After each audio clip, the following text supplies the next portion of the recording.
మద్యపానం నిషేధం చేయకుండా నేను ఓట్లు అడగనని చెప్పాను, ఇదిగో మద్యపానం నిన్న సాయంత్రం నుంచి నేను నిషేధం చేసి ఈరోజు ఓట్లు అడగడానికి వచ్చానని చెప్పగలిగే ధైర్యం ఉంటే అప్పుడు మాట తప్పని మడమ తిప్పని గొప్ప నేతగా కీర్తిస్తారు.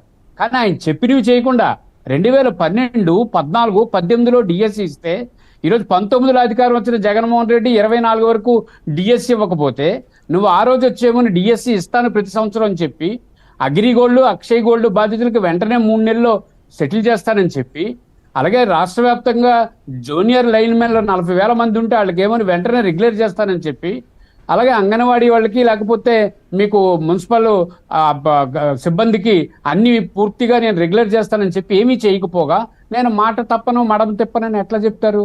తర్వాత ఎక్కడైతే విధ్వంసం జరిగిందో, ఏ జిల్లాలో అయితే విశాఖపట్నం జిల్లాలో జగన్మోహన్ రెడ్డి వల్ల జరిగినటువంటి విధ్వంసం అంతా ఇంత కాదు. దాదాపుగా 2,700 కోట్ల రూపాయలకి విశాఖపట్నంలో ప్రభుత్వ భూములను తనఖా పెట్టినటువంటి పెద్ద మనిషి ఆ పార్టీ ఇది. ఆ రుషికొండకు బోడిగుండు కొట్టించి అక్కడ ఏమని ఏ రకమైనటువంటి ఏర్పాట్లు చేశారో మనం చూసాం ఈ రోజు వరకు. అలాగే విశాఖపట్నం జిల్లాలో ఆ కేజీహెచ్ని ఒక్కసారి చూడమనండి జగన్మోహన్ రెడ్డి గారిని, వారి మంత్రులు, ఎమ్మెల్యేలు.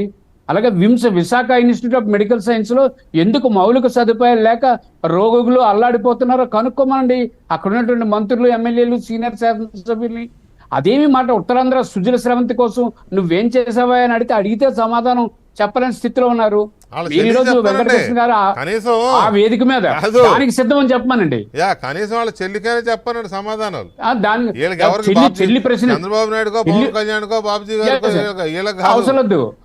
చెల్లి అన్ని మాటలు మాట్లాడుతుంటే నువ్వు నా గొంతు నొక్కావు, గోడకు పెట్టి అలాంటి వాళ్ళందరినీ గజ దొంగలని, ఆ దొంగలు, ఈ దొంగలని మాట్లాడడం, ఆ దొంగలని చెప్పి కులాల పేర్లు పెట్టి చెప్పి లేకపోతే మనుషులు పెట్టి అడుగుతున్నాళ్ళ ఈనో తాగారా అని. ఈనో కాదురా బాబు, మీరు ముందు మోషన్స్ అవ్వకుండా టాబ్లెట్లు వేసుకోండి, అట్టుంది పరిస్థితి అక్కడ. అంతే కదా, మోషన్స్ అవ్వకుండా టాబ్లెట్లు వేసుకోండి, లేకపోతే డిహైడ్రేషన్ తో డయేరియాతో చచ్చిపోతారు. ఈలోపు అక్కడ కూర్చున్నటువంటి అక్కడ డయాస్ మీద ఉన్నటువంటి పెద్దలే ఉత్తరాంధ్ర ప్రజలకు సమాధానం చెప్పలేని స్థితిలో ఉన్నారు. ఈ రోజు మేము క్లియర్ గా దానికి చెప్పడానికి సిద్ధమా అని చెప్పమనండి. నిజంగా ముఖ్యమంత్రి గారు వాస్తవంగా మాట్లాడగలుగుతామని అంటే మీరు ఒక డయాస్ ఏర్పాటు చేసి అందరిని పిలిపించండి 4 పార్టీస్ నుంచి. ఈ రోజు టైటిల్ గ్యారంటీ యాక్ట్ ఎందుకు తీసుకొచ్చారు, ఎందుకు రద్దు చేస్తామని చెప్పలేకపోతున్నారు ముఖ్యమంత్రి. సమాధానం చెప్పడానికి బాబుజీ గారు ఒక్క నిమిషం అండి. ఇప్పుడు పరిస్థితి ఎలా ఉందంటే ఒక్క ఛాన్స్ ఇచ్చినందుకే జనం ఎందుకు చాలా రకాల ఇబ్బందులు, రక్తం అమ్ముకుంటున్నారు, కొంతమంది మెసేజ్ పెడుతున్నారు, కిడ్నీలు అమ్ముకున్నాం సార్ ఒకసారి ఛాన్స్ ఇచ్చేందుకని. కొంతమంది రక్తం అమ్ముకోవాల్సిన పరిస్థితి వచ్చింది కొన్ని సందర్భాల్లో, ఏది పూట గడవక. ఇలా నిజమే, అదేం పెద్ద అతిశయోక్తి కాదు. అదేది భవన నిర్మాణ కార్మికులు ఇది లేనప్పుడు వాళ్ళు ఇల్లు గడవక రక్తం అమ్ముకున్నారు, కిడ్నీలు అమ్ముకుంటున్న కేసులు అప్పుడు బయటపడ్డాయి. ఇదేమి అతిశయోక్తిగా మాట్లాడడంలా, ఇట్స్ అ ఫ్యాక్ట్. ఏపీలో జరిగిన వాస్తవాలు అవి. సో ఇలాంటి పరిస్థితుల్లో ఆయన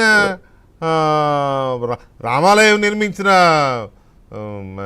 మోదీ గారు మాట్లాడట్లా నాకు 540 వస్తాయని, లేకపోతే తెలంగాణ తెచ్చిన కేసీఆర్ గారు అలా నాకు 119 వస్తాయని సతికిలబడి కూర్చుంది పార్టీ ఇక్కడ.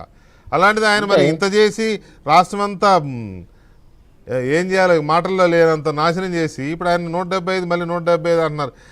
ఏ రకంగా అంటున్నారో వీళ్ళకేమో అభ్యర్థులు దొరకట్లేదంట, వీళ్ళకి అదే పాపం అభ్యర్థులు లేరంట.